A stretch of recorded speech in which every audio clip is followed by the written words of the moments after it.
This is the history of Israel and Palestine. Through the centuries, the land we now call Israel and Palestine changed hands many times as different groups of people battled for control of the area. Over time, the establishment of the Jewish, Christian, and Muslim religions made the land, especially the city of Jerusalem, a uniquely holy place. For about 1,000 years in the Middle Ages, the Arabs almost always held control of the area and actually lived relatively peacefully with the Jews. In fact, it was the Christians, during their brief rule, who massacred and persecuted both the Jews and Muslims. At the turn of the 20th century, around 1900, the idea of statehood had firmly taken root around the world, and so, naturally, many Jews wanted a country of their own. But in the 2,000 years since the founding of Judaism, most Jews had left the Promised Land and spread throughout the world. But with the goal of creating their own country now achievable, large numbers of Jews started to come back and settle in Palestine. World War I brought the defeat of the Ottoman Empire at the hands of the British, French, and Russians, giving them control of the Middle East. They divided it up, and the British were given a mandate over Palestine. With the more sympathetic British now in control, these Jewish Zionists, as they were called, seized the opportunity to accelerate their plan for statehood. But creating a state for the Jews wasn't really the goal of the British, who just wanted to create a government in Palestine where power could be shared peacefully by the different groups living there. And then there were the Arabs, who didn't trust the British or the Jews because many of the Arab leaders thought the British would favor the Jews. So the Arabs refused to form any government that included Jewish participation. But before long, this stubbornness grew into frustration at not being represented, so some within the Arab community turned to violence and carried out bombing attacks against Jewish settlers and started to destroy the crops the settlers were growing on their farms. About a decade later, World War II broke out, and millions of Jews were killed by the Nazis in the Holocaust. After the American, British, and Allied forces defeated the Germans, hundreds of thousands of Jews came to Palestine, and the UN General Assembly passed a fateful plan to divide up Palestine into independent Arab and Jewish states, with the all-important city of Jerusalem placed under international control. But the 5 members of the Arab League didn't want the Jews to control any part of the land, so they all voted against the plan. In May 1948, after much planning and covert arms acquisition, the Jewish leadership went ahead and declared the establishment of the State of Israel, and quickly convinced the US government, the Soviet Union, and many other countries to officially recognize it. As expected by the Israelis, the Arab countries invaded Palestine immediately, but the Israelis were ready and were more disciplined, better trained, and well-armed, and were too strong for their Arab enemies. When the dust settled, after 10 months of fighting and peace agreements were signed, Israel not only kept the whole area under the original UN plan, it controlled almost 60% of the land that had been planned for the Arab state. More than 700,000 Palestinian Arabs had also fled the fighting or were kicked out of their homes, and about the same amount of Jews migrated into Israel from Arab lands. So you had about 1.5 million people basically switching places, making the population of Israel much more Jewish. A generation later, in 1967, tensions were again reaching a boiling point.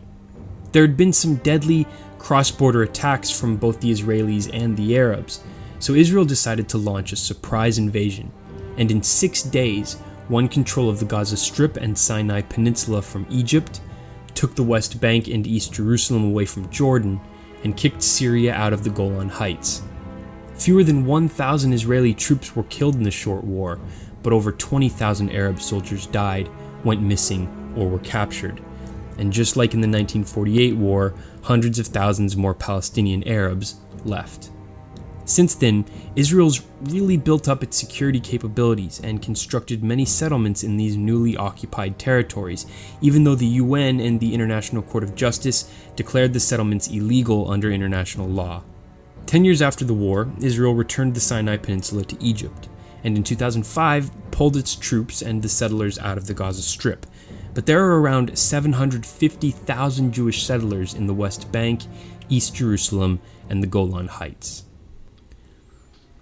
In 1993, Israel struck a deal with the leader of the Palestinian Liberation Organization, Yasser Arafat, and agreed to allow the Palestinians to set up a government and rule themselves in the Gaza Strip and the city of Jericho in the West Bank. In exchange, the PLO recognized the right of Israel to exist. This new Palestinian government, headed by Arafat, became known as the Palestinian Authority and was controlled by its majority party, Fatah.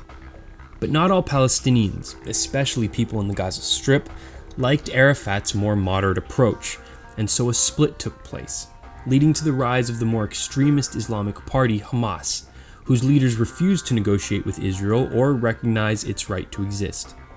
In 2006, Hamas won the Palestinian parliamentary election, but Fatah refused to be a minority party, and a violent power struggle between Hamas and Fatah played out in the streets of Gaza. After more than 100 people died in the fighting, Hamas controlled the area. So Arafat's successor, Palestinian Authority President Mahmoud Abbas, essentially cut the Gaza Strip loose from the Palestinian Authority and set up an emergency, Fatah-controlled government in the West Bank. So today, there are two fairly different Palestines. One is the West Bank, led by Abbas and his Fatah party, who more or less coexist peacefully with their many Jewish neighbors, although Israel is in the process of building a 400-mile-long barrier along the border. It's Abbas who's engaged in ongoing negotiations with Israel and the international community about reaching a solution to the conflict that would allow Palestine to become an independent country. The other Palestine is the Gaza Strip, which is essentially poor and mostly cut off from the rest of the world by Israel's sea embargo and a wall that divides it from Israel and Egypt, leaving its people without many basic necessities, including clean drinking water. Gaza is very dependent on the UN and the rest of the international community for aid. It's controlled by Hamas. Khaled Mashal is the chairman of Hamas and has led the party since the 2004 assassination of the Hamas leader al-Rantisi. Mashal, though, lives in Qatar. In 1997, Israel tried, but failed, to assassinate him in retaliation for the bombing of a market in Jerusalem that Hamas claimed responsibility for. It's Hamas who has been the target of repeated Israeli military actions recently, including this year's Operation Protective Edge, which was a response to a number of attacks by Hamas against Israelis, including kidnappings and rocket attacks, both of which have been aided by the digging of many tunnels under both the Gaza-Israeli border and Gaza's southern border with Egypt. Hamas uses these tunnels to smuggle in weapons and money that it gets from others in the region who have an interest in destabilizing Israel's security, like Iran. In its response to Hamas, Israel has taken heavy criticism for its destructive and vengeful airstrikes that kill a high number of civilians. There are generally two ideas for how to end the conflict and give Palestinians statehood. The first is a two-state solution, where Israel and Palestine would be two sovereign countries living side by side. This is the strategy embraced by many in the international community, including US President Barack Obama, and is embraced by people like Prime Minister Benjamin Netanyahu and his Likud party. But time after time, negotiations around this solution fail because of the many issues it has to confront and resolve, like what to do about the 750,000 Jewish settlers in Palestinian areas, the instability of the Gaza Strip, the fact that the Gaza Strip and the West Bank aren't even connected, and of course, who would control Jerusalem? These obstacles have given rise to a second alternative solution that's embraced by many Arab Israelis and even Jewish politicians like the newly elected president of Israel, Reuven Rivlin. They think the only practical way to go is a one-state solution compromise, where neither the Palestinians nor the Jewish people get exactly what they want, but would instead be unified in one single state that would ensure equal rights for all of its citizens. Proponents of this plan think it would solve one of the world's toughest problems and remove the entire area from the criticism of the modern world. The main argument from Israelis against the one-state solution is that it would instantly end the idea of a Jewish state and would make Jews a minority again. But looking at the numbers on a combined Arab-Israeli state, Jews would number 6.6 million and Arabs around 5.6 million.